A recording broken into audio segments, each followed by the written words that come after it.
everyone, welcome back to my channel. So it's been almost a month, maybe 3 weeks since I last posted a video on this channel.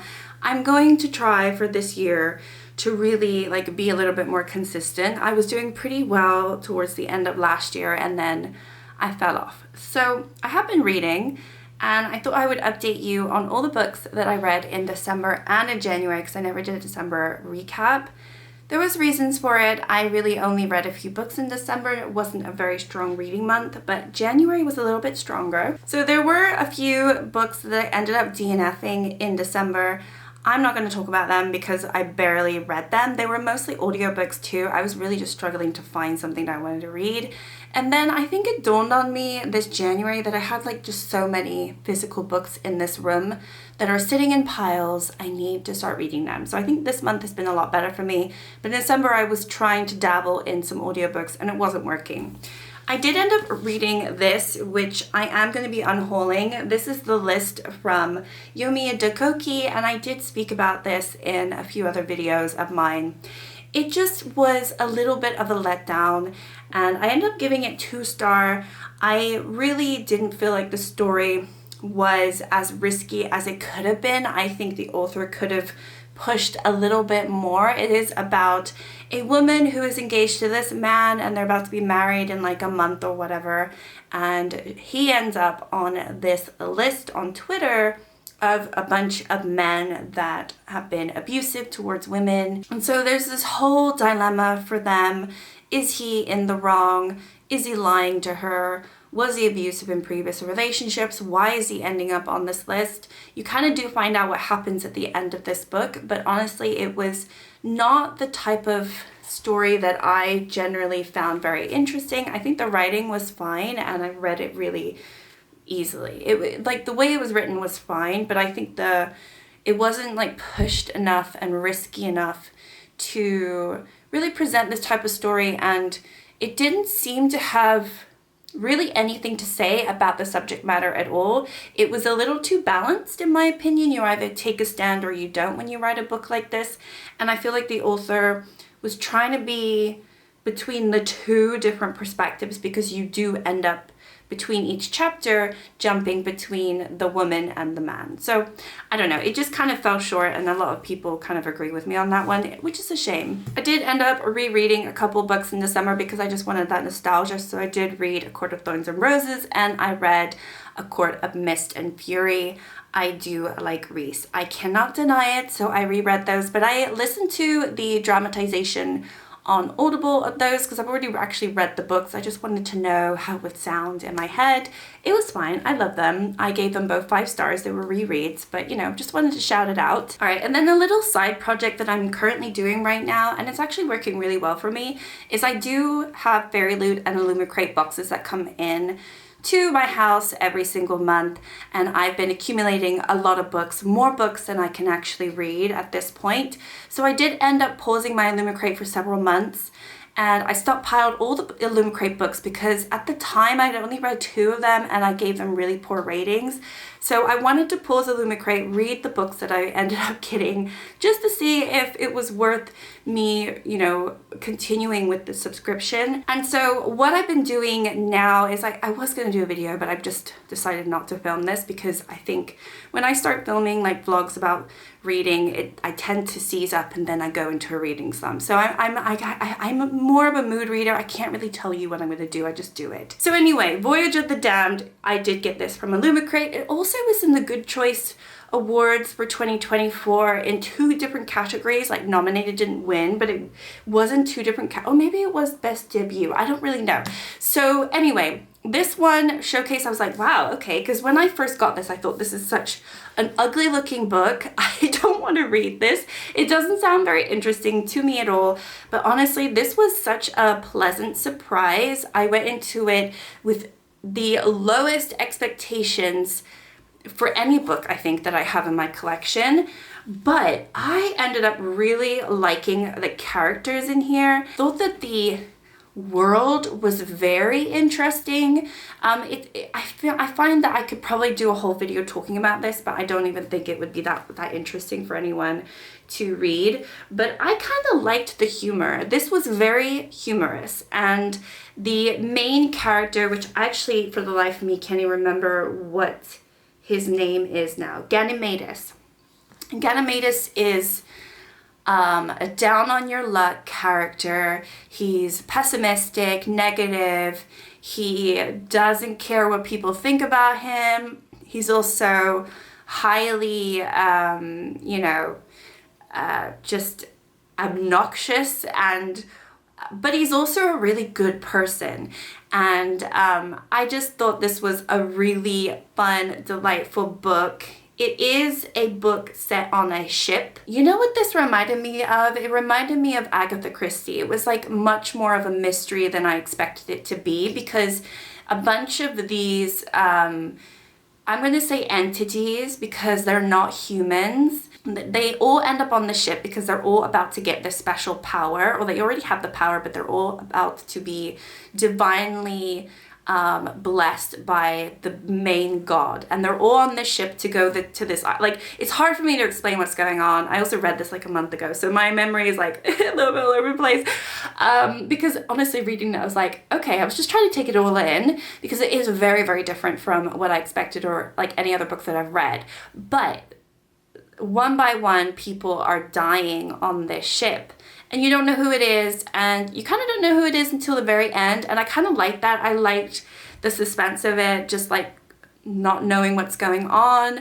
And I thought it was done really, really well. Really, really liked the writing. It was just such a delight.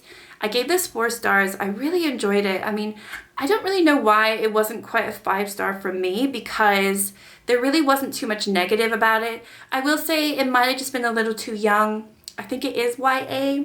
So I don't know who I would recommend this to. Maybe people who like mysteries, who like kind of silly little fantasy books. This is very much a cozy vibe.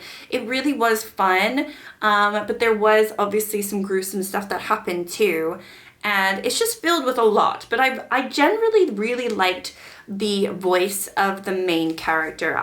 You're like in their perspective the whole time. It is first person, and I liked it. It wasn't cringy at all. So anyway, I would recommend this. I don't know who would enjoy it, but I still recommend it. Okay, I did end up actually getting 2 books for my partner over Christmas. So this is House of Bane and Blood by Alexis Menard.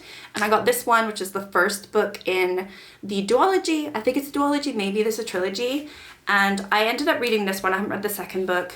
I want to say this everybody that I saw online that enjoyed this was like, it's like Peaky Blinders, but with fantasy stuff and whatnot. And I've never seen Peaky Blinders, but obviously I know what it is.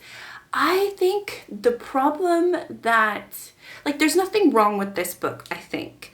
I did end up giving it a 3-star because it was too insta-love for me, for one thing. And I generally like a slow build, enemies to lovers type of thing. And this was enemies to lovers. It is set up that way, but they at no point were they ever enemies. They were always like into each other. And I didn't really enjoy that part of it. I also don't even know if I'm all that interested in, you know, Peaky Blinders style era with the gangsters and all that. It didn't really work for me when it comes to that. And then you tie in like fantasy and magic and all this other weird stuff that's happening. Because they have like feeders on here. I think they're called feeders or bleeders. And they're basically vampires, but they're not called vampires in this world. I did find the world building to be quite confusing, I'm not gonna lie. You just are told some things and things happen and you're like, okay, that's a thing.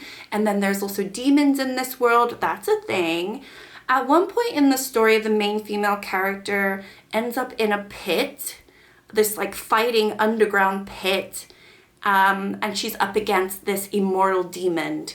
And the way that, like, what happened and how she got out of that was very rushed and honestly very confusing to me. I had no idea what happened, but you know, whatever. I think some of the writing was a little bit like, they, you know, you weren't, I think maybe the author wasn't quite sure how to get out of a situation, so it was explained super fast and it wasn't really described in a manner that I could visualize myself. So I think there was a little bit of that as well, which, whatever. I think this is self-published, so there is a little bit of that. Probably could have done with some editing, just from an editor. What I will say is nice, they do have little images of the characters, so I could visualize what they're supposed to look like. But yeah, it was the insta-love thing that I didn't generally like. But I do have the second book, and apparently the second book is supposed to be better. This does end up a little bit on a, oh shoot, because at the end of this book something happens. I don't want to spoil it, because obviously if you are interested in reading this book, I don't want to spoil it, but it's just about two rival families. It's like a marriage of convenience. I didn't really understand the whole thing about the train. There's like a railroad train and other stuff going on, and I didn't get it. So I think the problem with this book is maybe my head wasn't in it, or I didn't get it, or the writing wasn't good enough for me. But also, if it hadn't been like insta-love, maybe I could have ignored all that and just focused on the romance. But the romance didn't do anything for me. I really didn't like it at all. It wasn't cringy, it just didn't do anything. It just fell flat. So I'm really hoping the second book, maybe something changes and it's a little bit better. But anyway, I did end up reading this. I also read this one. This is The God and the Gummyho. Now, I am not somebody who knows too much about Korean mythology and things like that. So going into this, I was quite confused, I will say, because a Gummyho, to my knowledge, is this mystical fox, but it's a female, and what she does is she steals men's souls and eats their livers and whatnot. It's like this mystical creature that can look like a woman but also turn into a fox and lure men into her trap and whatnot, which honestly sounds amazing, right? I mean, yeah, power to us all, right? But yeah, going into this, I was a little confused, but this is a really fun book. This, I ended up giving this, what did I give this? Yeah, I gave this a 5-star. I was thinking, did I give it a 4-star? No, I actually ended up giving this a 5-star because it was very different from anything that I have read so far. And it was, I like the romance, but I like the female character. I thought she was witty. I thought she was a badass. She was pretty gruesome. There's some gruesome scenes in here. It doesn't push too far. It could have been a little bit more like have horror elements to it. It does have them, but I think it could have done a little bit more, to be honest, and it would have been fine for me. But what it did have was fine. And then you have the God, who is this snarky, horrible man who hates the world, hates everybody. So this is definitely Grumpy Sunshine because she is more of a sunshine, but she also has this big dark secret because she's a Gummyho, and he's trying to find her, basically. He's a detective and he's trying to find her. So she ends up deceiving him, and it's fun. And obviously they get close and other things are happening and other monsters are about. And I did like the ending of this too. It was different and I liked that. There is going to be a second book of this, so I'm very interested to see how that goes. Whether it follows the same characters or it follows some other characters in the story, I don't recall. But I like this, and I like the writing. I thought the writing was witty. I thought it was kind of fun and not your typical just boring, you know, a girl meets a guy and they hate each other, blah, blah, blah. I felt like the girl had some personality, and I liked that. She wasn't, you know, she had some faults. She had a lot of faults. I like a character that has a lot of faults. I don't need to read about perfect people all the time. So I enjoyed that, and yeah, this was a nice read. Okay, then I read this one. This is Filthy Rich Vampire by Geneva Lee. This I read really quickly. I wanted an easy, quick little read. I think I gave this 3 stars. It gave me what I thought it was going to give me. It wasn't like full-on smut because I was hoping it wasn't going to be, and it wasn't. There was a lot more plot to this and storyline, and I enjoyed it actually. Now, what I will say with this one is it kind of fell into the same issue that I had with My Roommate is a Vampire book, where that was quite insta-lovey. This one is quite insta-lovey too, I'm gonna be honest with you. And the female character in this one, at first, like the first maybe few chapters, you like her, and then she got annoying and she got stupid and she was just infatuated and didn't really have a personality. So that's the problem with these books. You can't really like go into them and expect too much. There is more to this series. This is a series, and I think I will get the next book because it was a fun, easy read. It wasn't too off-putting for me. I enjoyed it. And unlike My Roommate is a Vampire, where I didn't find that vampire was very interesting, I liked the vampire in here. So there's that. And then I read Quicksilver, which if you hate this book, I'm so sorry. I went into this thinking it's gonna go one or two ways, right? I'm either gonna love this book like everyone else, or I'm gonna hate this book like everyone else. I don't think there's any in between from what I've seen of people reading this. I've seen people give it either 1 star, DNFing it, or giving it 5 stars and absolutely loving it. I am part of the group that ended up loving this book. I did give it 5 star. Now, is it the best written book in the world? Absolutely not. Are there plot holes? Are there issues with the story? Absolutely yes. But I had so much fun reading this book, and sometimes you want to read a book and it's fun and you're like, oh, kicking your feet because you know, there's a little romance there and you like the banter and you like all of that. And I really, really enjoyed this. So this is more of an enemies to lovers. There is that thing where you kind of, you know they're going to end up together and whatever, but he's so nasty and it kind of works. So I don't know. I kind of liked Kingfisher, who is the guy in here. Now I do think that I might have an issue because him and Reese are my 2 favorite, and they're like obviously these Shadow Fate guys. So yeah, I have issues just like everyone else who loves these guys. But no, I kind of like the story. I thought I found it really interesting that there were vampires in here, and the whole history of Fae once, like, you know, not really being vampires, but basically being vampires. That was an interesting twist. So not to spoil the book by any means, if you do plan on reading this anymore, I'm not going to say anymore, but definitely the ending was a little bit like, you know, I was like, that's how you're going to do it. So I didn't think the ending was all that, I'm going to be honest with you, but the whole middle part I really, really enjoyed. And, you know, you read these books and you're really just reading it for the romance. Everything else you're like, yeah, okay. You know what I did like in this book though? I actually really liked Carrion.